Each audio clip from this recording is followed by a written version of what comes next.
en el entorno digital. Les recordamos que esta mesa cuenta con interpretación. Ustedes van a encontrar en la parte de abajo el signo de mundito, que es interpretación. Ahí van a elegir el canal que desean escuchar toda la conferencia o la mesa redonda. Pueden elegir el idioma español o inglés. Desean escucharlo en inglés o en español. Y es importante que también le señalen silenciar el menú, el idioma original. Ahí dice Omit Original Audio. Es importante que lo sepan. Sin más por el momento, bueno, les presento la siguiente mesa titulada Tesauro Incluyente, revertir la invisibilización documental, la cual será moderada por Mariel Velázquez de Landa, quien es licenciada en Derecho por el Instituto Tecnológico Autónomo de México, ITAM, y maestra en Derecho por la misma institución. Ha participado desde la sociedad civil y la función pública en la implementación y gestión de múltiples proyectos que buscan transversalizar la perspectiva de género al interior de los órganos de impartición de justicia, mediante acciones de capacitación, sensibilización, difusión y vinculación para quienes son operadoras y operadores jurídicos principalmente, pero también para el público en general. Cuenta con más de 10 años de experiencia profesional en actividades relacionadas con la incorporación de perspectiva de género en órganos de impartición de justicia. Actualmente se desempeña como directora de promoción e igualdad de género de la Unidad General de Igualdad de Género de la Suprema Corte de Justicia de la Nación y tiene a su cargo el seguimiento de acuerdos del Comité Interinstitucional de Igualdad de Género del Poder Judicial de la Federación. Como proyectos recientes y relevantes, coordina los trabajos de edición de la revista Mujeres en la Justicia, publicación cuatrimestral de este comité, que por cierto se presentó su tercer número en esta feria hace algunos días. Muchísimas gracias, Mariel, y cedo el uso de la palabra. Gracias, Alma.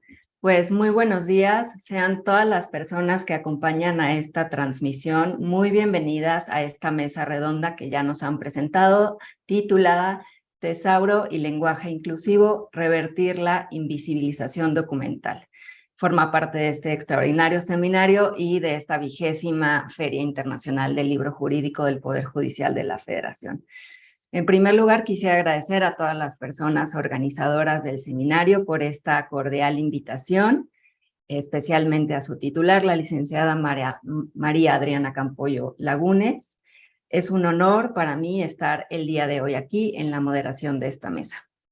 Me han solicitado en primer lugar exponer algunas cuestiones metodológicas de nuestra mesa, así que daré inicio con ello. Para quienes recientemente se conectan a la transmisión, ya se informó, pero resulta muy relevante porque tendremos una ponente que expondrá en inglés, que sepan que la mesa cuenta con traducción simultánea y que pueden seleccionar el idioma de su preferencia. Nos están poniendo en el chat que pueden visibilizar unas instrucciones de cómo seleccionar este idioma en el que desean escuchar esta transmisión. Cualquier duda, sin duda también en el chat les podrán apoyar. Por otra parte, señalar nuevamente que contamos con traducción a lengua de señas mexicana. Agradecemos mucho a quienes nos apoyaran con esta tarea. Y en cuestiones de tiempos, la mesa tiene una duración de 1 hora con 30 minutos que dividiremos en 3 ponencias de 20 minutos para dejar un espacio al final para preguntas, respuestas, retroalimentaciones, todo lo que nos quisieran comentar por medio del chat, con mucho gusto estaremos escuchándoles por esa vía. Y bueno, antes de presentar y dar el uso de voz a nuestra primera panelista, a manera de introducción de esta mesa, pues quisiera plantear lo que a simple vista puede parecer obvio, pero que seguramente será un gran hilo conductor a lo largo de nuestra mesa, ¿no? Que es la relación entre igualdad, género y lenguaje, específicamente el lenguaje inclusivo.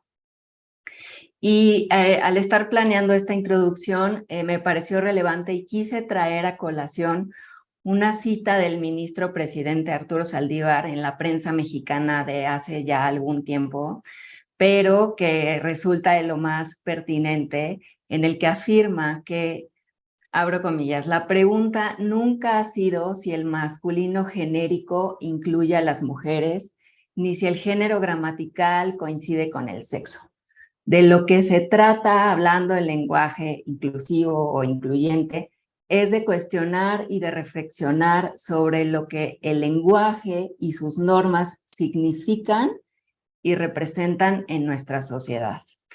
Y yo aquí incluso añadiría en nuestras sociedades, ¿no? En el mundo en general, porque esta es una discusión sin duda global. Considero que la mesa de hoy transitará por ahí, ¿no? Que cuestionemos y reflexionemos sobre lo que a veces parece dado o intocable y cómo con estas pequeñas pero grandes acciones vamos volviéndonos en lo personal, pero también en lo comunitario y en lo social más accesibles y no dejamos a nadie fuera, ni en el discurso ni en el papel. Entonces, ahora sí, en primer lugar tendrá el uso de la voz la doctora Camelia Romero Millán, hasta por 20 minutos, a quien me permito presentar. La doctora Romero Millán es doctora en Bibliotecología y Estudios de la Información por la UNAM, especialista en fuentes de información y lenguaje controlado en estudios de género. Bibliógrafa para el Centro de Estudios de Género y el Centro de Estudios Sociológicos. Profesora del curso de Fundamentos para el Manejo de la Información en la Investigación a grupos de maestría en Sociología y Estudios de Género de El Colegio de México. Organizadora del sitio web Género en México, Fuentes para su Historia. Colaboró en la exposición en línea Revistas culturales, literarias y académicas del feminismo y estudios de género en México, una muestra. Ha participado en foros como la Asociación de Estudios Latinoamericanos, Seminar on the Acquisition of Latin American Library Materials y la International Society of Knowledge Organization, entre otros. Participó en el proyecto Repositorio Digital con Perspectiva de Género de ONU Mujeres México. Doctora, el uso de la voz es suyo. Adelante. Gracias. En primer lugar, agradezco la invitación y el honor de estar con mis colegas en esta mesa. Voy a compartir mi pantalla. Bueno, en esta participación, el título de mi trabajo es Lenguaje incluyente en la organización del conocimiento, justo porque en las bibliotecas lo que hacemos es organizar el conocimiento. Bueno, vamos a empezar acerca de los estudios de género como una definición general acerca de cómo tuvieron su origen en los inicios de 1970 en Estados Unidos e Inglaterra. Es decir, que se trata de la producción académica dedicada al estudio, documentación y teorización de los procesos de producción y reproducción de las desigualdades y que originan la diferencia sexual. El énfasis es que los estudios de género identifican las relaciones de poder. Por otro lado, bueno, acerca del lenguaje, cómo este lenguaje construye y reconstruye los prejuicios. Es decir, el lenguaje es un reflejo de cualquier sociedad, la forma en que se crea y recrea la cultura. Entonces, en este entendido, vamos a hacer énfasis con respecto a nombrar lo que existe, y para poderlo hacer necesitamos formar parte del canon en el lenguaje controlado. De esta manera podemos hacer visible y tratar de reconocer las aportaciones culturales e incorporarlas al lenguaje especializado que se utiliza en la organización de la información. De esta manera podemos responder a las interrogantes del público interesado, lo que reivindica nuestra función. Continuar en la asignación de temas generales nos involucra en la marginación de los temas que son invisibilizados. Por eso es necesario que evitemos la generalidad, porque esto impide identificar las publicaciones especializadas ante la falta de los términos para una descripción adecuada. De esta manera se limita el acceso a los temas como racismo. Hay una inversión de tiempo mayor para profundizar en temas asociados, a pesar de tener la oportunidad de conocer lo publicado o trabajar otra beta para enriquecer el tema. Estos son parte de los obstáculos al nosotros generalizar los temas y no hacerlos especializados.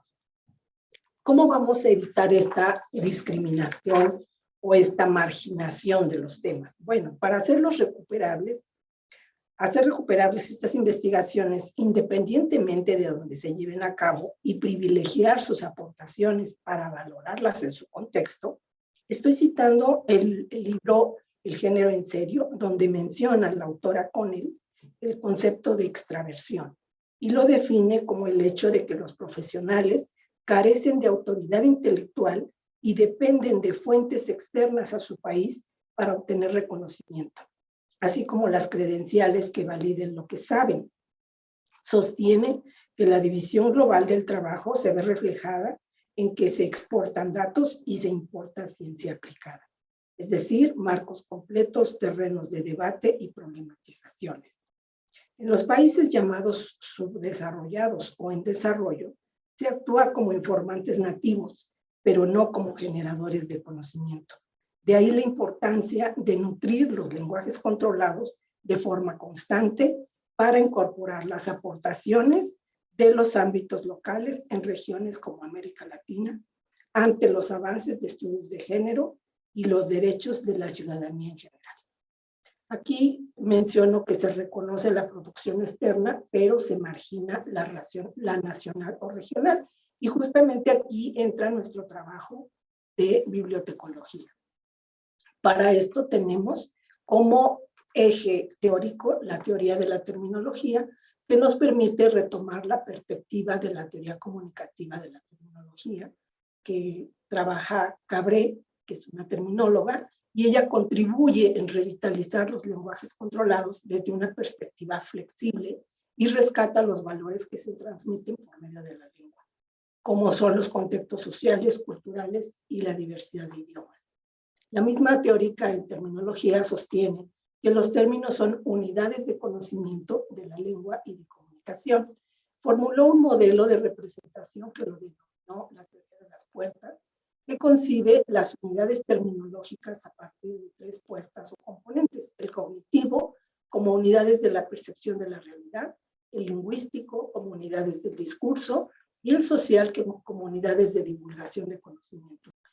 Bueno, efectivamente tenemos que la terminología es un medio de comunicación de los usuarios. Se valora el contexto, la formación social y cultural, tanto de quienes escriben como de quienes leen.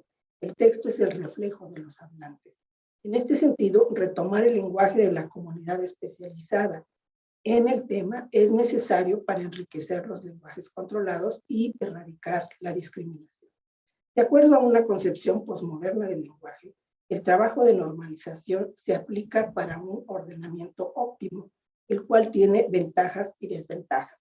La ventaja es la incorporación de un nuevo lenguaje normalizado para favorecer la comunicación, y la desventaja es que la uniformidad se transforma en una implantación progresiva que implanta, o sea, la uniformidad que implanta la uniformidad y sacrifica la variedad, ¿no? Existen alternativas para promover la inclusión del lenguaje en estudios de género en el canon de los lenguajes controlados. Existen investigaciones en Canadá, Estados Unidos, Argentina y en otros países que han cuestionado lo poco desarrollado del tema en los sistemas de clasificación y la falta de terminología en estudios de género en los lenguajes controlados. Algunos términos ya se han incorporado, pero nos falta mucho camino por recorrer. Entre las dificultades planteadas se encuentran la falta de normalización de los términos que invisibilizan las relaciones de poder y la adaptación de lenguajes controlados en otros idiomas, así como la marginación de las aportaciones de cultura local. La garantía literaria sigue siendo el pilar de los lenguajes controlados. Es indispensable eliminar el sesgo en temas marginados, estudios de género, racismo, etnicidad, entre otros. Aquí estoy presentando un modelo terminológico para incorporar vocablos a los lenguajes controlados. Tenemos aquí en el centro el lenguaje natural de los autores, otro elemento que nos puede aportar, es decir, la comunidad científica productora natural de los términos, la frecuencia de uso que a partir de la cual se integra un corpus para el acopio de los términos que alimentan los lenguajes controlados, y los términos propuestos ya después de elaborar este corpus, donde de acuerdo a la teoría comunicativa de la terminología y la teoría sociolingüística de la terminología, el término se considera un medio de comunicación y no solo de representación. Después de esto se tienen los términos de anclaje y comunicación, es decir, la extracción emanada de publicaciones de la comunidad científica, y a partir de un modelo de frecuencias se pueden derivar los términos que a partir del uso común se pueden integrar a los lenguajes controlados en una estructura jerarquizada. Bueno, se han hecho esfuerzos en diferentes países. En Norteamérica se suman los cuestionamientos planteados por Hope Olson, quien hizo una crítica al sistema de clasificación decimal de Dewey en su tesis doctoral de Power to Name, donde mencionó la falta de un número de clasificación a los tipos de género. Demostró la marginación abierta a los temas de raza, etnia y género en el sistema de clasificación de la Biblioteca del Congreso. Las deficiencias identificadas por Olson en la asignación de los temas fueron la insuficiencia de la terminología, como ya lo habían mencionado Marshall, Capek y otras autoras, la complejidad de la asignación de cabezamientos en la investigación interdisciplinaria y o sectores que se consideran emergentes, y las prácticas esquemáticas o estandarizadas de catalogación. En Estados Unidos también se ha hecho una contribución con John Marshall, que manifestó que había discriminación en los encabezamientos de materia y se violaba el principio de representación sin prejuicios. Ante la crítica en torno al sexismo que prevalecía en los lenguajes controlados de la Biblioteca del Congreso de Estados Unidos, adoptó cambios. Marshall formaba parte de un comité acerca del sexismo en los encabezamientos de materia, y al tener el patrocinio de la American Library Association, compiló y publicó en el año 77 los términos de igualdad en un tesauro no sexista e indexación, una herramienta alternativa a la terminología que no estaba representada. Otra propuesta se publicó en 1987 como un tesauro de mujeres, donde fue editado por Capek, que también era parte del comité, y desarrollado por la National Council Research on Women.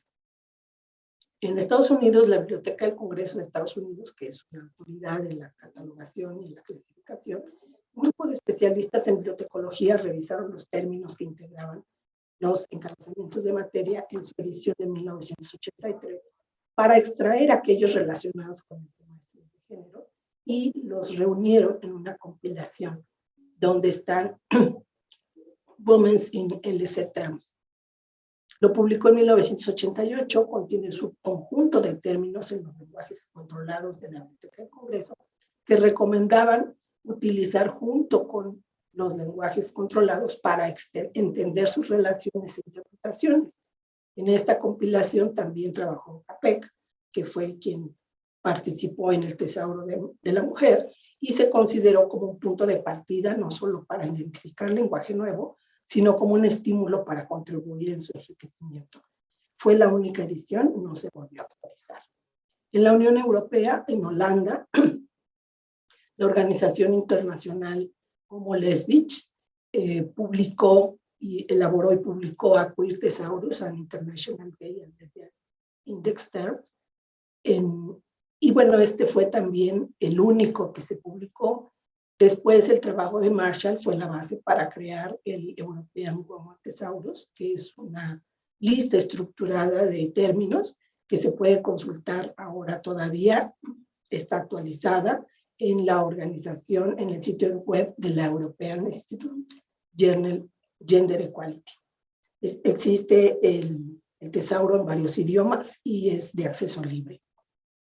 Otra aportación fue en España, porque especialistas españoles construyeron el tesauro mujer, publicado en el 91, partió de una traducción del Equal Terms de Marshall, y posteriormente el tesauro de género de la red de centros de documentación y bibliotecas de mujeres del Estado español publicó en línea también el tesauro de la red, que se sigue actualizando hasta julio de este año. En América Latina, el tesauro para estudios de género sobre mujeres, que se publicó por la Fundación Carlos Chagas en Brasil, la base de datos Mujer, que se publicó por ISIS Internacional, que reúne registros bibliográficos de los centros de documentación especializados. La Universidad de Costa Rica tuvo como en una tesis el sexismo en los lenguajes controlados, que también fue una crítica a este tipo de lenguajes controlados, donde criticaba cómo el masculino se consideraba genérico. En fin, son aportaciones que han existido en América Latina. En México tenemos también una experiencia con respecto a un listado de descriptores que se elaboró en el 2004 por la organización CIDAL, que es una organización, la primera organización que tenía su centro de documentación aquí en México. El tesauro de género, que fue una propuesta de una herramienta que hizo una alumna de una tesis aquí acerca de las publicaciones que existían en el Colegio de México, y el tesauro de género, lenguaje con equidad, que fue publicado en 2006 por el Instituto Nacional de las Mujeres aquí en México, donde incluye descriptores en español con equivalentes en inglés, tiene una estructura jerárquica, en fin, tiene una estructura normalizada, y para su construcción se recopilaron términos utilizados en el centro de documentación, así como enciclopedias y diccionarios.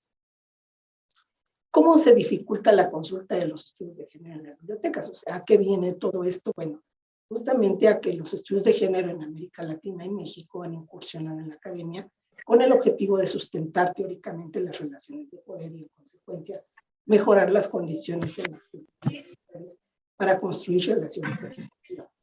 Entre los primeros temas que se investigaron se encuentran la participación de las mujeres en el trabajo asalariado, el aborto y la violencia hacia las mujeres, temas que siguen siendo vigentes y en los cuales se sigue haciendo investigación.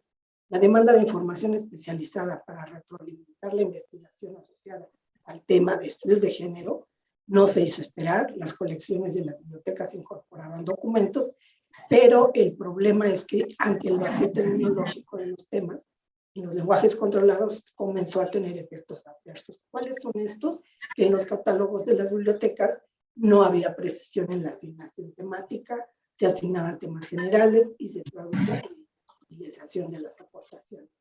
Yo aquí estoy haciendo un ejemplo de un libro que está tanto en la Biblioteca de la Suprema Corte como en WordCat, es decir, una base de datos de bibliotecas del mundo, la Biblioteca Daniel Cosío Villegas, que es la biblioteca donde yo trabajo, y cómo se aplica en este título, Cuerpos Marcados, Vidas que Cuentan Políticas Públicas, los temas que están a través de los cuales se está incorporando en el catálogo de la biblioteca y cómo difieren los temas de acuerdo a la herramienta que se utilice, ¿no? Por ejemplo, aquí el derecho a la vida, políticas públicas, aspectos jurídicos.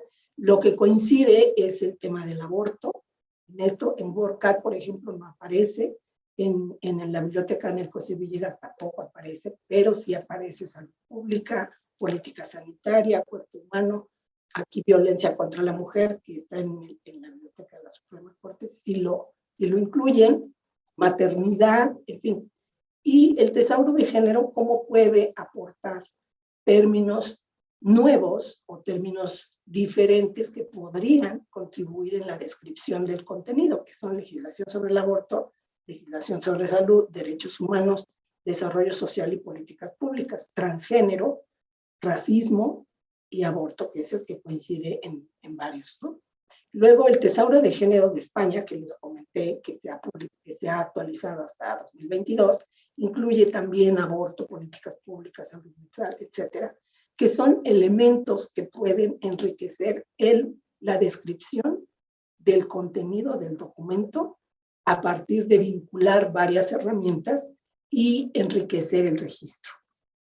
Aquí estoy mostrando otro ejemplo, que es la Convención sobre la Eliminación de todas las formas de discriminación contra la mujer, donde se menciona en bibliotecas de la UNAM, discriminación sexual, coincide con el que tenemos aquí en la biblioteca. Aquí en el tesauro de género también se menciona. Aquí estoy anotando en esta sección de tesauro de género un término que se encuentra en el tesauro de la biblioteca que elaboró la Suprema Corte, que es violencia de género, y también violencia de género se encuentra en el tesauro de España y en el tesauro que elaboró el Tribunal de la Suprema Corte, así como violación sexual. Administración de justicia, que también es un término que está en el tesauro de la Suprema Corte, procuración de justicia e impartición de justicia, como términos alternativos porque no aparecen en los anteriores, ni en bibliotecas de la UNAM, ni en la biblioteca de Cosivillera, así como los otros dos tesauros. Es decir, aquí el tesauro de la Suprema Corte está haciendo una aportación alternativa que no se había considerado en los otros. ¿Qué pasa con la construcción de términos alternativos? Bueno, como ya lo mencioné en el modelo de la construcción de nuevos términos, se extraen a partir de las publicaciones, se incorporan a la estructura y lo que yo quiero aquí, digamos, poner en la mesa es la pregunta acerca de que si se reproducen los prejuicios respecto a la discriminación hacia las mujeres, la maternidad, la continuación o interrupción de las mujeres en el embarazo, y se percibe, cómo se percibe la realidad que viven las mujeres y las relaciones de poder que existen entre los géneros. Cómo contribuir a erradicar esas brechas que existen en las relaciones de género. Entonces aquí vuelvo a llamar la atención con respecto a nuestro trabajo como bibliotecólogos o bibliotecólogas, en el que justamente asignar los términos adecuados nos permite reivindicar y recuperar el contenido de los documentos. Bueno, aquí estoy mostrando la portada del tesauro jurídico de la Suprema Corte, que me parece una extraordinaria iniciativa y lo celebro, porque está elaborado a partir de normas internacionales, se encuentra en línea, es decir, lo podemos consultar desde cualquier punto y también se puede consultar para otras bibliotecas y describir de esta manera textos en materia jurídica. El valioso trabajo del tesauro requiere una labor constante, que es retroalimentarlo con los términos acuñados por los especialistas en la materia, como lo están haciendo o como lo han hecho, y dan cabida esto de la actualización al nuevo conocimiento con el objetivo de hacerlo visible y accesible a toda la población. Bueno, estoy teniendo aquí, presentando algunas investigaciones en las que participé, donde se revisaron 110 catálogos, revisaron catálogos de 19 instituciones de educación superior en México y se identificaron 110 registros solo en el tema de trabajo asalariado de la mujer. Hubo 65 términos que no figuraban en lenguajes controlados, como culpabilidad materna, cooperativas de artesanas, discontinuidad laboral, divisiones de trabajo en pareja, empresas y ventas multinivel, entre otros temas. El 20% de las obras pudieron ser representadas con lenguajes controlados, en tanto que el 80% tuvo algunos descriptores o encabezamientos, pero además aportaban nuevos términos. Entonces aquí se demuestra una vez más la persistencia del sesgo en la materia de estudios de género y cómo es importante incorporar la terminología de la especialidad en los tesauros. Bueno, como una experiencia de trabajo en la que también se aplicó este anclaje en las obras y en el trabajo de la especialidad de los autores, bueno, tuve la oportunidad de trabajar en una red que construimos hace ya más de 10 años con varias organizaciones, entre ellas IDALI, Mujeres, ONU Mujeres, la UNAM, etcétera, para que pudiéramos capacitar y dar cursos acerca de cómo utilizar los lenguajes controlados. Bueno, encontramos también que al incorporar la terminología de los estudios de género ante la rápida y creciente demanda de información, no puede seguir perdiéndose en la generalidad. Es decir, se confirma que este trabajo de especialidad debe continuar y se debe hacer con mucho cuidado y con herramientas especializadas, como ya lo he mostrado. Además, elaboró la propuesta metodológica. En la propuesta metodológica también trabajamos, la propuesta la hice y trabajamos en un equipo multidisciplinario donde participaron con la biblioteca, el estudio Centro de Estudios Demográficos Urbanos y Ambientales del colegio y mujeres. Y el trabajo consistió en identificar los términos especializados a partir del lenguaje acuñado por el grupo de investigadores y posteriormente ubicarlos en tesauros y lenguajes especializados.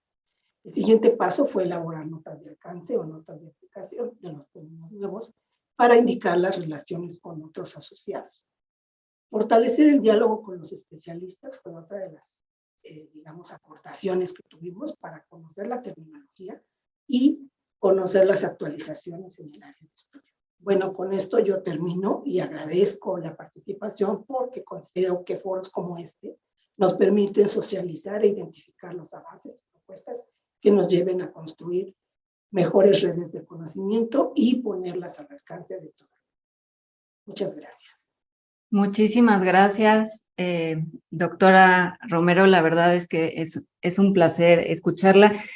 Y yo quisiera, digamos, ir hilando algunas cuestiones que conforme vayamos escuchando a nuestras otras ponentes, a lo mejor podremos hacer un cierre muy rico, pero digamos que desde su primera lámina me parece muy relevante cómo es fundamental partir del hecho de que el lenguaje, sin duda, como una de las principales vías para emitir, digamos, como nuestra principal herramienta, es también uno de los principales con el que reproducimos prejuicios y estereotipos discriminatorios, ¿no? O sea, esa es la base fundamental y en la medida en que no partimos de ahí, pues no logramos entender todo el resto que nos ha comentado. Entonces, digamos que es partir de ese punto me parece fundamental, ¿no? Cómo este lenguaje finalmente refleja un sistema de pensamiento, pues, colectivo, pero nos toca a cada una de las personas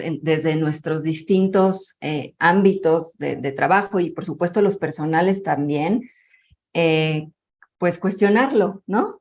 Y entonces, en esa medida, evitar que discriminemos y reproduzcamos discriminación. Algunas de las cosas que me parece que también iremos viendo con las otras presentaciones es, y quisiera resaltarlo, es con lo que usted cierra la importancia del tema de la capacitación, ¿no? En la medida en que no insistamos en la importancia de la capacitación, pues a lo mejor avanzaremos muy despacio y ya nos lo han dicho bueno, en todos los espacios a donde vamos, ¿no? Las organizaciones de la sociedad civil que estudian estos temas, desde las academias y demás, es al paso que vamos, pues nos va a llevar otros 100 años. No nos podemos permitir que nos tardemos 100 años. Tenemos que agilizarlo. Entonces, bueno, doctora, muchísimas gracias por su presentación. Ahora, nuestra segunda panelista es la maestra Amber Bailey. Espero estarlo diciendo de manera correcta. La voy a presentar. Y otra vez recordarles, sé que las personas se van conectando en distintos momentos. Por favor, ella va a hacer su presentación en inglés, entonces en el chat está las instrucciones para que ustedes puedan escuchar el idioma, que lo puedan seleccionar, ya sea inglés o en español. Y voy entonces a presentar a la maestra Bailey. Amber Bailey es maestra en biblioteconomía y ciencias de la información. Se desempeña como bibliotecaria de sistemas y metadatos en el Bard College en Nueva York, Estados Unidos. Actualmente, Bailey preside al equipo líder de la sección de metadatos y colecciones de la División Central de la American Library Association y es expresidenta del Comité Central de Diversidad e Inclusión. Es parte del Comité Asesor de Diversidad, Equidad e Inclusión del Programa de Catalogación Cooperativa y fue presidenta del grupo de trabajo ad hoc de dicho programa sobre el registro de género en los registros de autoridad de nombres. Es fundadora y parte del proyecto Open Cataloging Rules. También integra el Consejo Asesor de Archivo Digital Transgénero y del Consejo Editorial del Homosaurus, un tesauro de datos vinculados para la comunidad LGBTQ+. Antes de unirse a BARD, fue bibliotecaria de metadatos en la Biblioteca de la Universidad de Columbia de 2015 a 2017 en donde trabajó en el proyecto que contribuye al desarrollo de ontologías, prueba y desarrollo de herramientas y mapeo de MARC a RDF. Bailey trabajó como bibliotecaria para la catalogación. De 2009 a 2011 fue especialista en metadatos del software de gestión de colecciones de código abierto, Collective Access, para museos, archivos y sociedades históricas.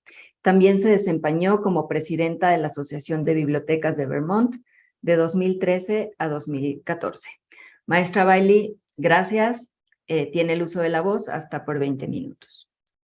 Wonderful. Thank you so much for this opportunity. Muchas gracias por esta oportunidad. Es en realidad un honor poder estar aquí con ustedes y quiero agradecer a la doctora Romero por una maravillosa presentación. Sobre todo, la verdad yo aprendí muchísimo de su presentación y le da mucha forma también a mi propia presentación. Así es que ahora voy a compartirla. Creo que ya la podemos ver. Ya la ven, ¿verdad? Es increíble poder estar aquí con ustedes si están escuchando la interpretación en otro idioma. Eso es maravilloso porque aquí estamos hablando de idiomas, de lenguaje, de terminología, de Sauro y escuchar la interpretación creo que nos hace ver eso, esas diferentes, esos matices del lenguaje, cómo nos podemos escuchar. Es algo maravilloso. Y estoy muy contenta de estar aquí con ustedes. Y bueno, ¿de qué les hablaré el día de hoy? Vamos a hablar un poco de RDA, Recursos de Descripción y Acceso, el estándar de catalogación para crear todos los datos, registros bibliográficos y también el desarrollo de esta etiqueta de género dentro de estos estándares.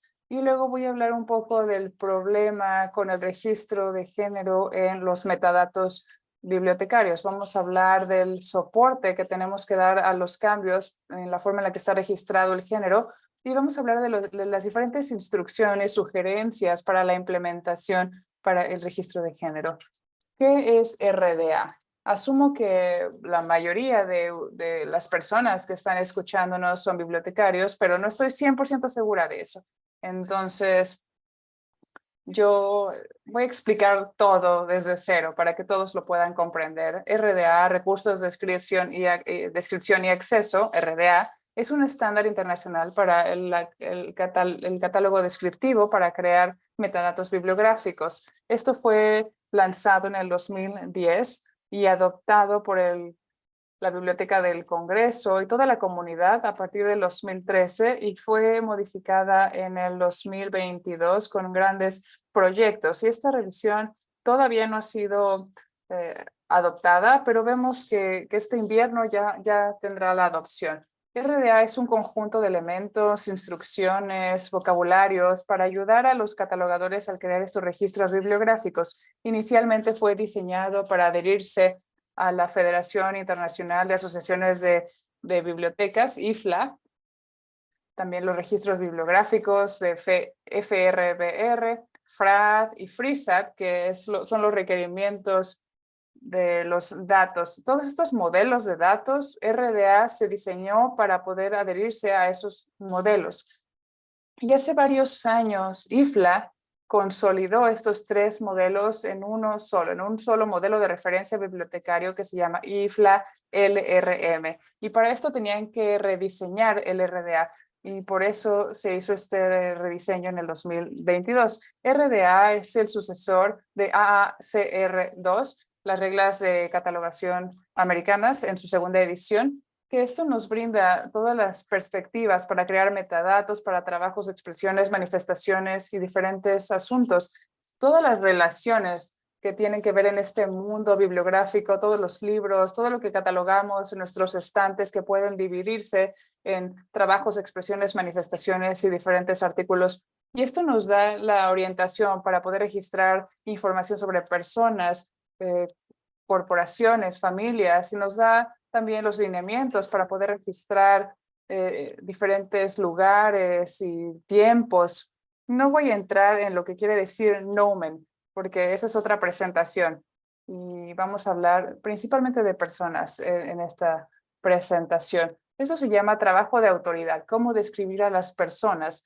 Cuando un autor publica un libro, un registro es creado para ese autor por un bibliotecario que está catalogándolo. Esto se llama el registro de autoridad de nombre. En los Estados Unidos tenemos, bueno, también contribuciones internacionales para estos archivos, pero esta es la base de datos primaria para todos estos registros de autoridad de nombres. Los catalogadores utilizan esto principalmente la plataforma de conexión de OCLC para poder contribuir con los registros de autoridad MARC hacia este archivo de autoridad de nombres de la Biblioteca del Congreso. Esto también es creado para contribuidores, editores, publicistas, traductores y cualquier agente que requiere describir o vincularse a un registro bibliográfico.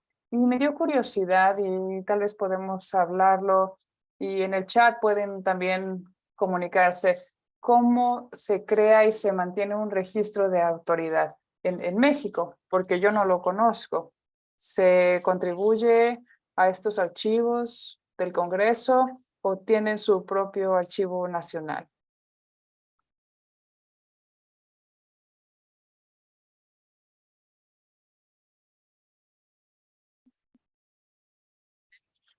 No veo nada en el chat, pero está bien.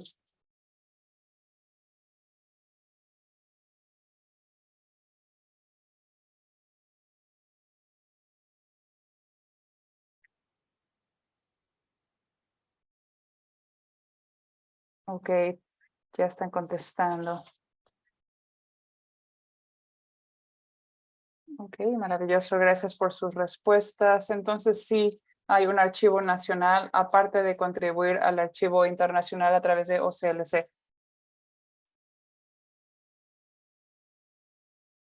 Y bueno, antes de RDA, la meta era la identificación y quitarle lo ambiguo, es decir, crear como un encabezado o un punto de acceso autorizado para poder mostrarlo. Y en el 2009, FRAD tenía una práctica que estaba construyendo este punto de acceso autorizado, creando diferentes formas de nombre, los puntos de acceso para cualquier entidad relacionada e incluyendo esta información, identificando qué reglas se utilizaban para crear ese punto de acceso, las fuentes consultadas y estas agencias de catálogo responsables por por establecer este punto de acceso. Nos habla de mucha información de las personas antes de RDA. Luego llegó FRAD en el 2009, que estaba especificando los diferentes atributos para describir a las personas. Teníamos fechas asociadas a la persona, el título de la persona, el género,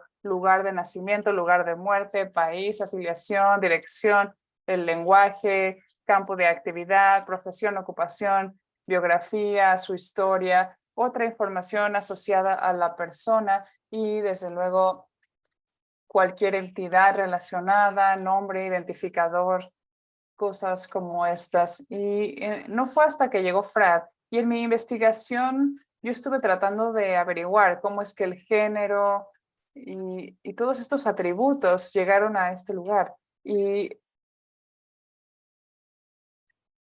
creo que buscaron las mejores prácticas de los registros internacionales y una MARC y podemos ver ahí la codificación y entonces se quería trasladar a FRAD y ese fue me parece que simplemente llegaron y lo pusieron aquí, todos estos términos de afiliación, profesión, pero raza, etnia, eso no está aquí.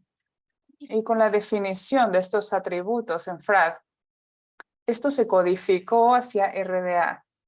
Y como digo, se codificó en RDA en el capítulo 9. Ahora con el nuevo RDA ya no tenemos capítulos, pero esta es una diapositiva vieja que, por cierto, yo creo que tengo que actualizar. Y todavía tenemos el nombre de la persona y podemos ver que ahí el género ya está codificado.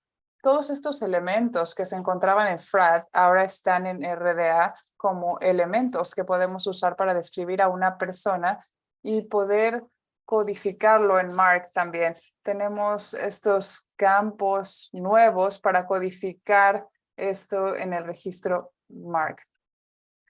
Y entonces el trabajo de autoridad después de RDA aspiraba lograr estos, identificar, encontrar, contextualizar, justificar. Y hablo de esto porque ¿de qué hablan los usuarios al decidir sus tareas? ¿Qué es lo que estudian los usuarios? Y tenemos que ver si en realidad esto es lo que los usuarios hacen cuando utilizan estos registros. Y me parece bastante amplio, pero tenemos que ver si en realidad este es el rol del registro de la autoridad para contextualizar y justificar la información. No es simplemente suficiente encontrar e identificar. Después de RDA pudimos ver que las cosas se complicaron un poco más porque la meta era crear estos perfiles de autores más útiles y potencialmente se generó información redundante que se puede encontrar en otras fuentes como Wikipedia, Wikidata, enciclopedias, otros archivos de autoridad y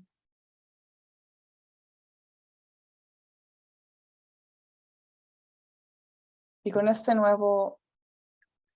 nuevos elementos de RDA estamos registrando hechos, pero con estos hechos también podemos hacer juicios sesgados de la información que estamos colocando ahí. Y con esto podemos causar bastante daño. ¿Y qué daño se puede causar? Hay sesgos, hay información faltante, mala información que se pueden crear. Diferentes elementos nos piden registrar un término que puede registrar también información incorrecta, sesgada. Y la cooperativa de autoridades de nombres, el programa de catálogos cooperativos, pide estas mejores prácticas cuando se habla de género, afiliación, campo de actividad, profesión, ocupación. ¿Y a qué me refiero con el sesgo o mala información, información faltante? Cuando se nos instruyó registrar el género, teníamos que ver la fotografía de la persona o adivinar por su nombre. O una persona que me ve a mí seguramente se va a equivocar de género o puede ver mi nombre y entonces le atinará al género. No es hasta el momento en el que hablas con la persona, en que conoces el género con el que esa persona se identifica. O tal vez hay información sesgada.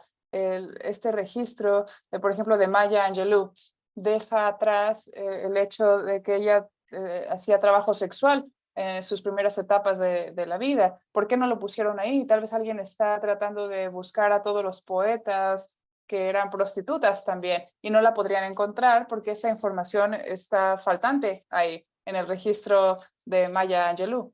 Y esta es la justificación que se da, el facilitar la búsqueda de información, ver si podemos encontrar a todas las políticas que escribieron algo en el siglo XX y no tenemos suficientes registros para darnos la información precisa que podamos buscar. Y a mí me encantaría encontrar a todas las poetas de color en el siglo XX, pero no las tenemos, no, porque no tenemos raza ni etnia registrada.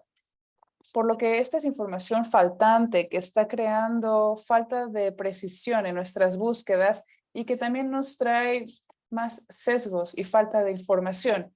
Y también estamos publicando información personal que potencialmente estará violando la privacidad, datos sensibles, información personal que puede ponerlos en riesgo e incluso en peligro. Estos elementos de género, lugar de nacimiento, país o lugar de residencia, dirección, afiliación, NISO las ha identificado como información personal de identificación y especialmente el género. Si nosotros decimos que alguien es transgénero y es de algún país o viaja a un país donde ser transgénero es ilegal e incluso se castiga, eso puede poner a la persona en mucho riesgo. Cuando registramos esta información en los archivos, tenemos que pensar con mucho cuidado, porque ahora con estos entornos, los metadatos todo se expande mucho más allá de las bases de datos que nosotros podemos controlar. Una vez que está público, nosotros perdemos control y cualquier persona puede hacer lo que quiera con esos metadatos porque es un link abierto. Así es que tenemos que pensar de manera crítica a lo que estamos incluyendo en nuestros registros antes de publicarlos. Y por eso hay que regresar a estos registros pre-RDA, que se enfocan más en la identificación y la pérdida de ambigüedad y dejando la contextualización para abrir plataformas como Wikidata. Hablemos ahora del cambio de género en RDA. La instrucción en el 2011 daba instrucciones sencillas para registrar el género con el que se identifica la persona. Se utilizan los términos adecuados y solamente nos daba 3 opciones: mujer, hombre o desconocido. Y yo y muchas otras personas en Estados Unidos tuvimos problema con esto, así es que nosotros estuvimos en contra de esto para poder cambiarlo. Nos tomó 9 años de trabajo el hacerlo y ya tenemos las instrucciones más claras. El género es con lo que la gente se identifica y podemos tener un término como lo define la agencia de catálogos. Y esta es la línea de tiempo. Como mencioné, en el 2013, RDA fue adoptado. En el 2014, yo publiqué un artículo junto con Dravinsky y Roberto que estaba analizando la aplicación de esta regla y discutir que no debemos de tener ciertas reglas. En junio del 2015 presenté una propuesta de fast track a RDA para agregar transgénero a su vocabulario en sus reglas. Y en febrero del 2016, el comité de RDA decidió deshacerse del vocabulario de género. Luego, en el 2016, en agosto, se presentaron diferentes formatos ad hoc para definir cómo la etiqueta de género debe de aplicarse y qué vocabulario debe de utilizarse para los diferentes miembros. En octubre del 2016 se presentó el primer reporte ad hoc donde se daban instrucciones bastante extensas para cómo registrar el género en estos registros. Y desafortunadamente este reporte no se adoptó por completo por todos los miembros y quedó ahí como atorado y no llegó a ningún lado. En febrero del 2021, el formato de PCC y el comité DEI revivió este grupo, que yo nuevamente estaba presente trabajando con ellos. En el 2022, en abril este año, el grupo ad hoc de tareas emitió un reporte revisado. ¿Y cómo registramos el género en la actualidad? Las recomendaciones actuales es no registrar el género en el elemento RDA y en los registros de autoridad de nombre personal y eliminar los campos, los 375 campos. Y de ahora en adelante ya no estaremos registrando género en estos registros y se nos solicitó eliminarlos cuando los veamos en algún lado. Pero sí, y estoy muy encantada con estos resultados porque yo creo firmemente que el resultado y el trabajo de nuestros creadores no tiene nada que ver con su género y simplemente esto era por cuestiones de identificación. Pero yo entiendo que en algunas instancias puede haber la necesidad de registrar el género y si es necesario, quiero alentarlos a que utilicen el lenguaje que la persona misma utiliza para describirse y no adivinar o asumir el género de nadie. Yo quisiera que lean este reporte que es el actual y si tienen que registrar el género necesariamente, lean también este reporte de PCC ad hoc donde damos recomendaciones exhaustivas sobre cómo registrarlo. Y sean humanos, sean respetuosos, no causen ningún daño. Tomen en cuenta las siguientes consideraciones. ¿Hay potencial para que esta información dañe a la persona o viole el derecho a su privacidad? ¿Hay alguna indicación de que la persona está consintiendo con esta información y que se pueda diseminar públicamente. Incluir esta información va a ayudar a los usuarios en su proceso de búsqueda. Háganse estas 3 preguntas antes de incluir cualquier tipo de información personal en estos registros. Y ahora voy a cambiar un poquito y les quiero presentar el Homosaurus. Es un proyecto en el que ya llevo trabajando mucho tiempo, desde el 2016. Y si van a registrar el género y si quieren registrar todo el espectro de expresiones de género y se encuentran ante una lista y vocabulario muy limitado, yo los aliento a que utilicen el Homosaurus, donde tenemos un vocabulario rico y extenso para la comunidad LGBTQ+. Y me encanta decir que hemos solicitado una beca para traducir el Homosauro a español. Y es pronto, bueno, de hecho este mismo invierno sabremos si la ganamos.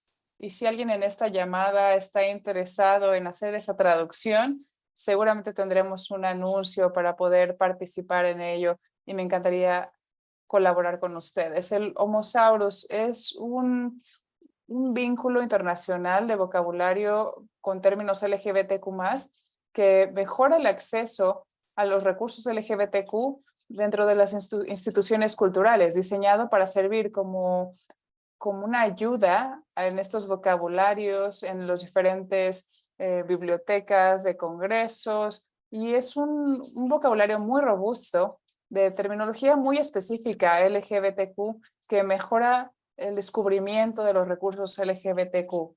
Y originalmente vino de un archivo en Dinamarca en 1997 y se tradujo luego al inglés, y en el 2013 se tradujo al inglés y en el 2015 fue adoptado por el archivo transgénero como tesoro y se ha estado utilizando. Después se determinó que se requería de un rediseño, por lo que en el 2016 una junta editorial se formó para poder analizar todo este vocabulario y es lo que van a encontrar en línea actualmente. Estamos ya en la versión 2 y muy pronto saldrá la versión 3. Tenemos actualizaciones que vendrán para la época de Navidad y en junio, que es el mes del orgullo. Entonces, la Navidad y el mes del orgullo son nuestras actualizaciones siempre en esas fechas. Aquí hay algunos ejemplos de cómo el Homosaurus mejora esta presencia. En el Homosaurus tenemos ahí la terminología LGBTQ+, tenemos también minorías sexuales, tenemos diferentes conceptos. En inglés, butch se refiere a una mujer masculina y desafortunadamente en una biblioteca de congreso se refiere a un perro, a un tipo de perro, pero sí soy una mujer tipo butch, entonces me veo representada en el homosaurio. También tenemos gente no binaria en el homosaurio y para el LCSH es gente con inconformidad de género. Y entonces esto de inconformidad, no lo sé, me parece que es un término más ético el decirlo no binario. Y en el Homosaurus tenemos un vocabulario muy amplio para diferentes formas en las que la gente se identifica. La gente aromántica, es decir, que no tiene ningún tipo de atracción romántica en su vida y no hay ningún tipo o equivalente.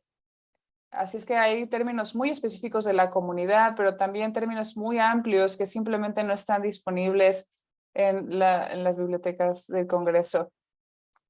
Pueden usar los términos y los registros de MARC.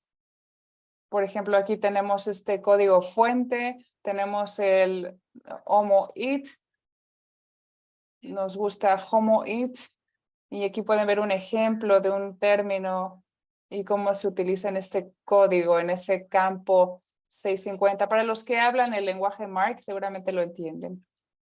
Otros vocabularios para considerar género. la Biblioteca del Congreso, también los términos de grupo demográfico que están expandiéndose rápidamente. También tenemos la ontología de género, sexo y orientación sexual. También tenemos, bueno, es una ontología muy grande, también el MESH, que es muy completo, pero se enfoca un poquito más en el aspecto médico, y el Thesaurus de Getty Art y Arquitectura, que tiene terminología bastante robusta. Y bueno, háganse la pregunta, ¿hay algún otro vocabulario que utilicen? La doctora Romero nos presentó información muy interesante que puede ser aplicable en este contexto, y también pueden crear el suyo. Pueden crear un vocabulario local que tal vez ustedes mismos pueden implementar. Muchas gracias por escucharme. Fue un placer hablar con ustedes esta mañana y mucha suerte en su trabajo, y estoy ansiosa de ver sus preguntas. Por cierto, estas son mis referencias. Si les interesa, aquí pueden ver mi trabajo y el trabajo de mis colegas. Muchísimas gracias, Amber. Ha sido de verdad un placer escucharte. Decías al principio que tal vez algunas de las personas que estábamos aquí en la sesión no teníamos este perfil de ser bibliotecarias. Mi caso es uno de ellos, y en lo personal ha resultado muy interesante. Quisiera retomar, dijiste una frase que me retumbó en la cabeza porque se me hace sumamente relevante y quisiera partir de ella. Decías, nos toca poner datos, espero estar retomando bien esta traducción, nos toca poner datos, pero también podemos hacer juicios de valor sesgados y causar daño. Me parece que esta afirmación es sumamente importante para todas las personas que de alguna manera trabajamos con el tema de igualdad, porque muchas veces si no nos planteamos esta afirmación en nuestra intención de abrir brecha y de ir más allá, sin duda podemos estar trastocando algunas esferas, como decías, datos sensibles de la más íntima privacidad de las personas, que ni siquiera nos planteamos que pudiéramos estar vulnerando, ¿no? En un afán de ir más allá, de ser más proactivas, abiertas, que la información esté disponible, probablemente estemos vulnerando una esfera muy privada de información. Me parece de verdad muy importante, porque no solo quienes están en el día a día de bibliotecas pueden ver esto, sino incluso quienes estamos en otros ámbitos, tal vez de políticas públicas, de análisis de casos, de resoluciones. Sin duda es algo que tendríamos que tener presente, ¿no? Todo el tiempo.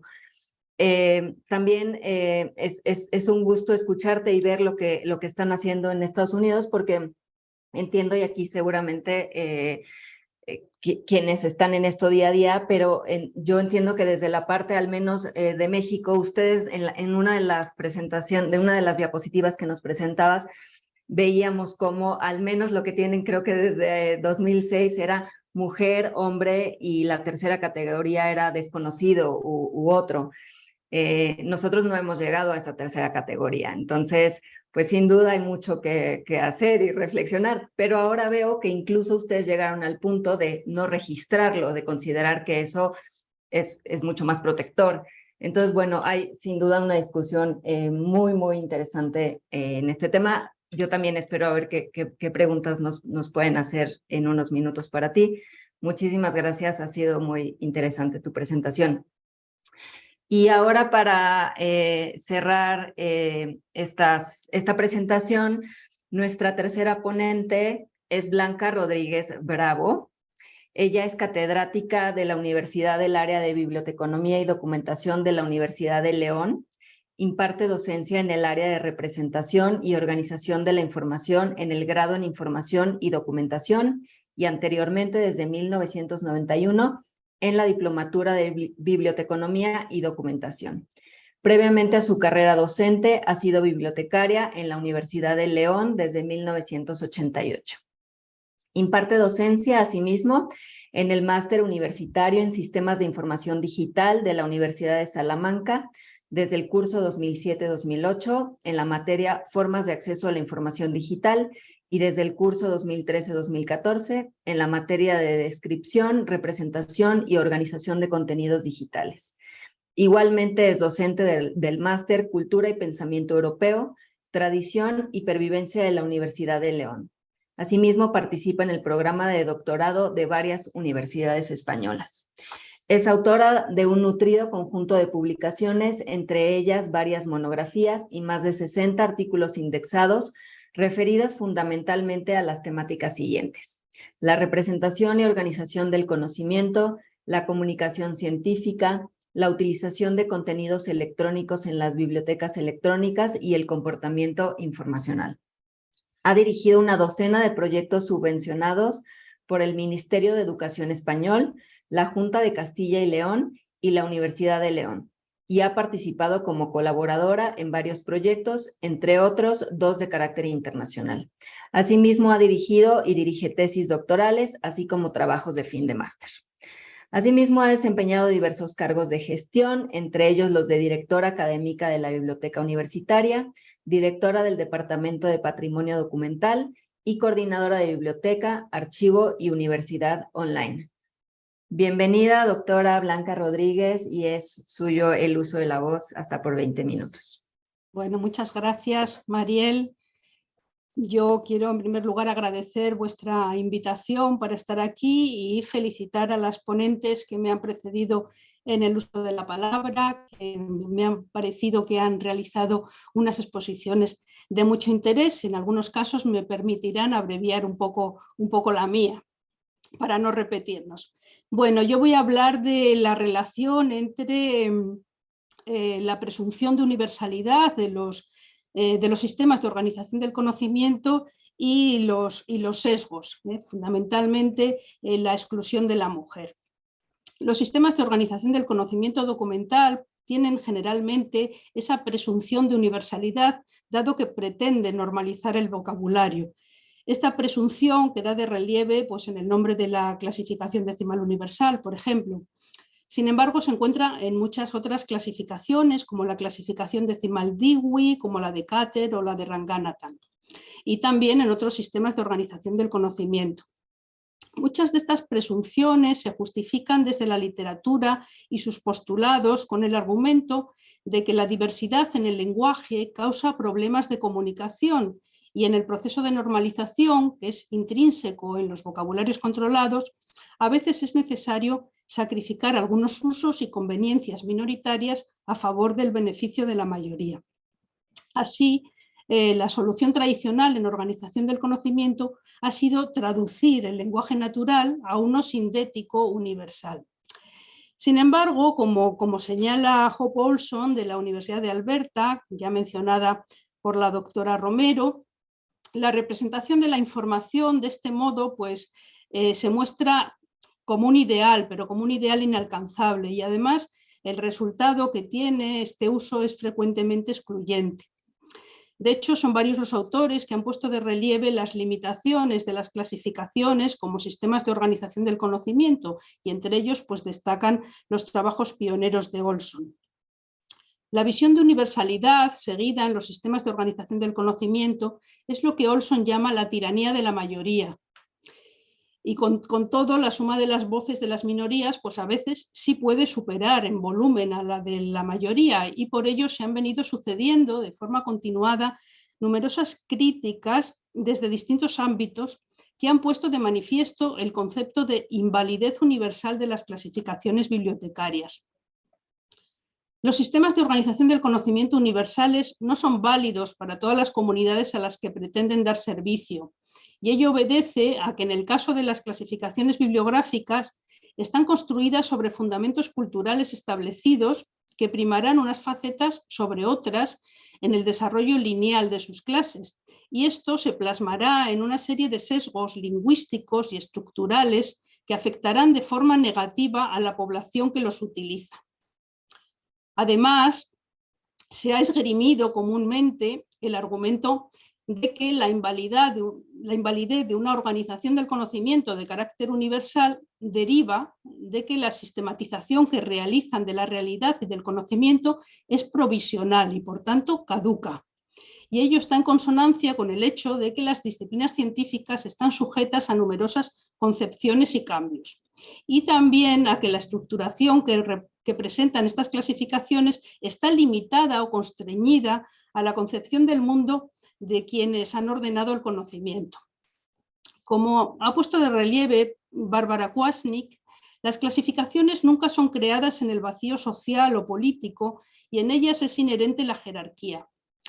Y desde el momento en que una clasificación organiza los conceptos en unas determinadas clases y con una determinada dependencia, indirectamente está describiendo y presentando una determinada visión del mundo, contribuyendo, por tanto, a conformar en la mente de las personas que la consultan esa misma percepción.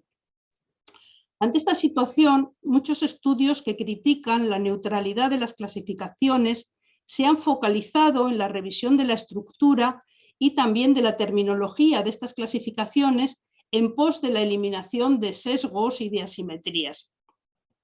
Sin embargo, últimamente se cuestiona que sea posible eliminar todos los sesgos existentes en los sistemas de organización del conocimiento para todos los posibles contextos, ya sea mediante revisiones y correcciones, como se ha venido haciendo tradicionalmente, o ya sea a través de la construcción de nuevos esquemas. Esto obedece a que durante la construcción de un esquema de clasificación, al tratarse de un sistema lineal, el desarrollo de las facetas según los intereses de un grupo o un contexto concreto, inevitablemente siempre va a perjudicar los intereses del resto de grupos o contextos cuyas facetas de interés no hayan sido privilegiadas o primadas. Es por ello que resulta necesario escuchar las voces de todos los grupos minoritarios y conocer las necesidades y críticas realizadas desde cada contexto de una forma independiente e individual. Olson y colaboradores ya indicaban que los estándares alternativos, la adaptación de estándares y los usos creativos o incluso subversivos de estos podrían contribuir a una aminoración del sesgo negativo en el acceso por materias. Olson habla de rechazar soluciones universales, pero sin abandonar las clasificaciones existentes, con la esperanza de alcanzar una mayor objetividad cada vez. Por tanto, una medida a implementar sería la creación de contextos y adaptaciones locales en vez de la revisión autorizada y centralizada en un único organismo, como puede ser el Consorcio de la Clasificación Decimal Universal, el Consorcio de la CDU, o CLC, o la Library of Congress. Esta revisión debería ser el fruto de las diversas comunidades interesadas en el uso de los estándares. La misma autora opina que todos los sistemas tienen un límite que excluye o margina algo o a alguien. Y reemplazar el viejo sistema con uno nuevo puede cambiar los límites, pero no los elimina. Un enfoque mucho más útil, a su parecer, sería hacer el límite permeable y de esta forma permitir que las voces de aquellos grupos previamente excluidos o marginados puedan entablar conversación con el sistema también. Olson dirigió un proyecto entre 1998 y 2001 titulado Mapping and Expanding Library Classification for Marginalized Domains, Feminism as a Prototype, cuyos resultados se publicaron en 2003 en un artículo titulado Adapting Dominant Classification to Particular Context, aunque la materialización práctica de dicha expansión nunca llegó a hacerse efectiva debido a las restricciones legales y a la política privativa de gestión de la clasificación decimal de Dewey por parte de OCLC.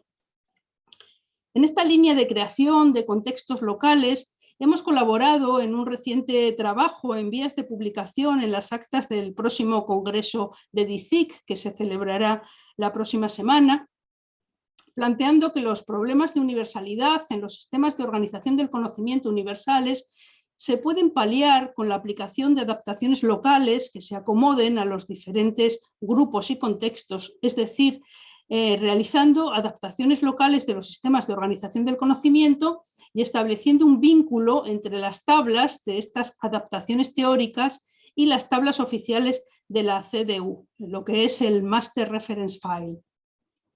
Esta solución iría de la mano, lógicamente, de una aplicación informática que permita la interoperabilidad semántica de unos contextos y variantes con otros, utilizando ese mapeo con las tablas oficiales del mencionado Master Reference File.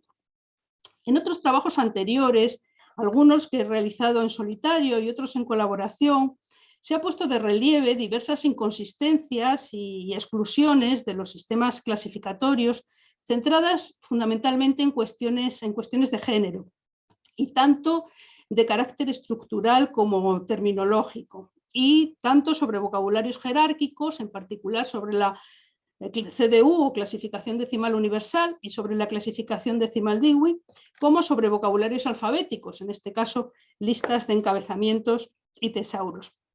En el primer estudio que realizamos ya en 2001, comparábamos la edición de la CDU abreviada en lengua española de 1995 con la de 2000 y poníamos de relieve que en la edición de 2000 la presencia de la mujer disminuía con respecto a la de 1995 por la desaparición del número 396, cuyo significado era feminismo, situación de la mujer. En esta edición de 2000, este número desaparece y la mujer pues, se diluye, se pierde visibilidad realmente dentro de la clasificación decimal universal, pero es cierto que también se realiza un esfuerzo en la corrección de sesgos estructurales y terminológicos. No obstante, pues quedaba todavía camino por recorrer para evitar la discriminación y la minusvaloración de las mujeres todavía en esta edición de 2000. En un trabajo posterior realizado en 2018, analizábamos comparativamente la representación de la mujer en la clasificación decimal Dewey y en la CDU, en esta ocasión utilizando la 22ª edición integral en lengua inglesa de la clasificación decimal Dewey y la edición abreviada de la CDU en español de 2016. En este estudio se observaba que, aunque ambos sistemas han realizado un esfuerzo por evolucionar en la línea de evitar estereotipos, continúan mostrando desigualdad y anacronismo en el caso del concepto de mujer. Como ya se detectó en la edición de 2000 de la CDU, se aprecia una tendencia a que la presencia de la mujer disminuya, prácticamente no aparece en las tablas principales, estando relegada a la tabla de auxiliares de personas. Por el contrario, la mujer está más presente en las clases principales de la clasificación decimal de Dewey. Sin embargo, bueno, el plano en el que se refleja la mujer en ambos sistemas es claramente es de inferioridad respecto al del hombre. Asimismo, hemos realizado en solitario algunos estudios sobre la inclusión de la mujer en vocabularios asociativos. El primero en 2006, centrado en 3 vocabularios: los Subject Headings de la Library of Congress, el Tesauro de la UNESCO y el Women's European Thesaurus. El segundo trabajo, algo posterior, se circunscribió a listas de encabezamientos de materia y tesauros en lengua española y de uso principalmente local en España. En los Subject Headings de la Library of Congress y en el Tesauro de la UNESCO se aprecia la hegemonía de lo masculino que obliga a reservar un espacio especial para la mujer. Este espacio que se le reserva pues es un espacio escaso. Si bien pues hay que precisar que la atención dedicada a las mujeres es superior en los Subject Headings de la Library of Congress que en el Tesauro de la UNESCO. Asimismo, en ambos lenguajes se observan sesgos en la representación del género. En ambos vocabularios puede notarse que a las mujeres se les otorga un estatus de inferioridad y de dependencia respecto a los hombres y se les limita a roles tradicionales. De hecho, tanto en las clasificaciones analizadas como en los vocabularios alfabéticos se constata el énfasis en el estatus marital de la mujer, en su sexualidad, en los procesos vinculados con la maternidad, a la belleza, etc., como ya se ha comentado aquí anteriormente. Para dar algún ejemplo un poco estructurado de sesgos y de exclusiones, podemos sistematizarlos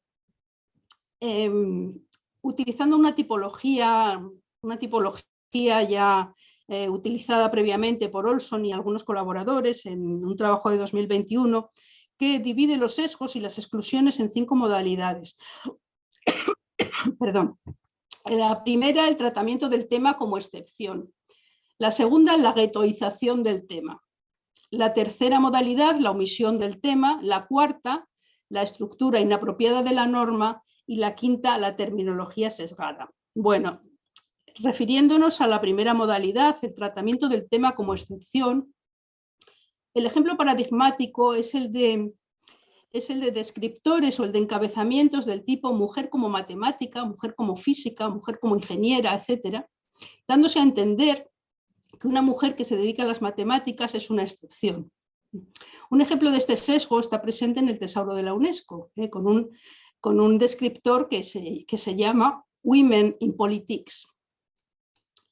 La segunda modalidad a la que podemos hacer referencia es a la guetoización del tema, que consiste en agrupar y posteriormente aislar un tema en vez de integrarlo en la lista de encabezamientos o en el tesauro. Nosotros hemos hallado ejemplos frecuentes de guetoización, en concreto la acumulación de entradas bajo el encabezamiento mujeres en los encabezamientos de materia de la Biblioteca del Congreso de Washington y la concentración de los estudios de la mujer en el número que ya mencioné, 396, en versiones antiguas de la CDU. Otra modalidad es la omisión del tema. La omisión puede deberse a una falta de vigencia de ese tema, pero también puede ocurrir por presuposiciones o desinterés por la materia. La misma desaparición del número 396 en la CDU implicó que disminuyera la visibilidad de la mujer en esta clasificación, que ahora se encuentra muy limitada en su presencia. De hecho, actualmente la mujer aparece ocasionalmente en la clase 1, donde está el feminismo, como comadronas y la ginecología en la medicina, en la clase 6, y como heroínas, mujeres fatales y papeles similares en el cine, en la clase 7. Otra modalidad que se observa en estos estudios es la estructura inapropiada del estándar, ¿no? El desequilibrio se materializa en poco espacio para una materia, agrupación o cercanía de temas que no tienen similitud, mecanismos inadecuados de división, etc. Esta situación afecta directamente a la percepción de diversas materias y es el que la literatura sobre sesgos en las clasificaciones ha tratado con mayor frecuencia. También hemos encontrado diversos ejemplos de estructura inconveniente que ayuda a realizar una lectura de determinadas materias equivocada. El mismo número 396, que ya he mencionado varias veces, se ubicaba en las ediciones antiguas de la CDU entre el ceremonial y la etiqueta, que ocupaba el 395, y los pueblos primitivos, que ocupaban el 397. Bueno, ya esto habla por sí mismo, ¿no?, de la importancia que se concedía al feminismo y a la situación de la mujer, que se relacionaba con el ceremonial y la etiqueta, y los pueblos primitivos, pues que también estaban ahí, los pobres un poco aislados y esquinados. Bueno, otra modalidad es la terminología sesgada. Esta modalidad también ha sido muy estudiada en los vocabularios asociativos, sobre todo en las listas de encabezamientos de materia, pero está ganando protagonismo también en las clasificaciones debido al uso de las tecnologías y a la abundancia de recursos en línea. En este contexto podemos indicar que se utiliza el femenino para señalar la presencia de la mujer en oficios menos considerados que los de los hombres, o podemos encontrar encabezamientos claramente displicentes y discriminatorios para la mujer, del tipo que vemos en los encabezamientos de la Biblioteca del Congreso de Washington, que distingue hombres fuertes de mujeres con sobrepeso, donde los hombres son fuertes, las mujeres tienen sobrepeso. Bueno, ante la exclusión femenina de estos vocabularios de pretensión universal de mayor uso, pues es comprensible que las bibliotecas y los centros de documentación especializados en mujeres hayan procurado, ¿no?, la construcción de sistemas propios de organización del conocimiento, como es el European Women Thesaurus y otros muchos que ha expuesto la doctora Romero muy bien y no me detengo. Estas iniciativas, o muchas de estas iniciativas, suponen el paso desde la representación androcéntrica de la realidad a una representación femenina de esta misma realidad. Y ya para ir terminando, pues unas reflexiones finales.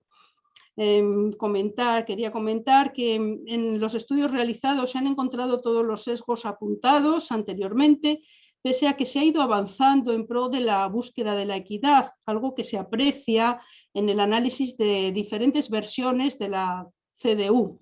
Igualmente se observan diferencias en el tratamiento de género que realizan los distintos lenguajes asociativos, No todos tienen el mismo sesgo sexista, pero la mayoría no están libres de él.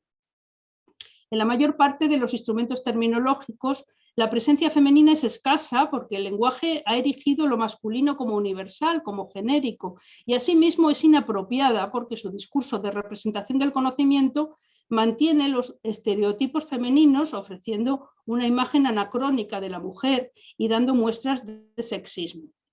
Los vocabularios asociativos no reflejan los contenidos emergentes de la temática feminista, como ya se ha mencionado aquí también, y ocultan todo lo referido a la mujer. Es frecuente así la guetoización de las materias bajo una única entrada a mujeres, tan general que dificulta la recuperación de información sobre cualquier temática específica. Y además se aprecia claramente que no existe paralelismo con la entrada de hombres. Cabe señalar que si se compara el tratamiento de género de vocabularios en lengua española y en lengua inglesa, se constata que en español existen más problemas terminológicos, fundamentalmente por dos razones. De un lado, porque el español utiliza con frecuencia el masculino como genérico, donde el inglés a veces distingue, por ejemplo, mother, father y parents. Y de otro, porque la distinción de género, tanto en sustantivos como en adjetivos que existe en español, pues ha conducido a la frecuente utilización del masculino para representar a la humanidad completa, en muchos casos, o mayoritariamente, de forma escasamente acertada. ¿Y qué soluciones tenemos? Bueno, pues tenemos, por ejemplo, soluciones parciales. Existen recursos o medidas que no son difíciles de arbitrar, aunque no sean una solución estupenda, como es pues la autorización a realizar encabezamientos de escritores en femenino por medio de notas aclaratorias, notas de aplicación, notas de alcance, la utilización de aclaradores para distinguir el masculino del genérico, la utilización de fórmulas similares a la propuesta por el European Women's Thesaurus, que cuando precisa referirse al varón añade el calificador no women. Bueno, en resumen, tenemos que seguir trabajando en pro de la equidad en el terreno de género y de otros muchos, y para ello parece que el camino puede venir de la mano de la creación de contextos y variantes, como las que se plantean con las clasificaciones, pero tampoco se puede renunciar a trabajar en la eliminación de sesgos y asimetrías en todos los sistemas de organización del conocimiento. Tratar de evitar la exclusión es una obligación, habida cuenta del papel que los sistemas de organización del conocimiento desempeñan en la configuración del pensamiento. Y bueno, pues nada más, ya acabo. Muchas gracias. Muchísimas gracias, doctora Rodríguez. Creo que nos iremos con muchas cosas para reflexionar, entre ellas la neutralidad de las clasificaciones. Me parece que será algo que tendremos que tener todo el tiempo en mente. Y este último comentario sobre la comparación y los retos que tiene por su parte el inglés y el español, sin duda es algo que todo el tiempo estamos viendo. Pues bueno, son 11:33, con muchísima pena tengo que decirles que se nos quedaron en el tintero las respuestas que nos pusieron en el chat, que sin duda nos daría incluso para otra reunión como la que hemos tenido, ¿no? Nada más, no las voy a leer, pero creo que sería importante que nos las llevemos para reflexionar, a lo mejor para futuros encuentros, ¿no? Decía una persona que no es bibliotecaria, que pusiéramos un ejemplo de que estos registros, el hecho de que no se hagan con perspectiva de género, cómo se ve ese impacto. Para Amber preguntaban por qué se consideró mejor no considerar la categoría de género en los registros y cómo evitar que se hicieran juicios que causen daño. Alguien más que hablaba sobre la representatividad de mujeres o representantes de la comunidad LGBTQ+, ¿no? Tal vez para llevar más adelante estos temas. Y bueno, pues sin poder entrar a esas preguntas, una disculpa a quienes están viendo la transmisión y que no podremos tomarlas y explicarlas, pero bueno, pues agradecer su presencia y reiterar que otra vez, ¿no? Como en muchas áreas de nuestra vida, la identidad, los valores, la comunicación, todo está construido a través de un sistema con una raíz claramente patriarcal, ¿no? Que tiene en el centro a un hombre, y un hombre muy en particular, ¿no? Blanco, heterosexual, occidental, sin discapacidades, ¿no? Por mencionar las más importantes, y que nos toca revertir este androcentrismo, ¿no? Que sirva el lenguaje como un mecanismo para reflejar un sistema de pensamiento colectivo, incluyente, no sexista y no discriminatorio.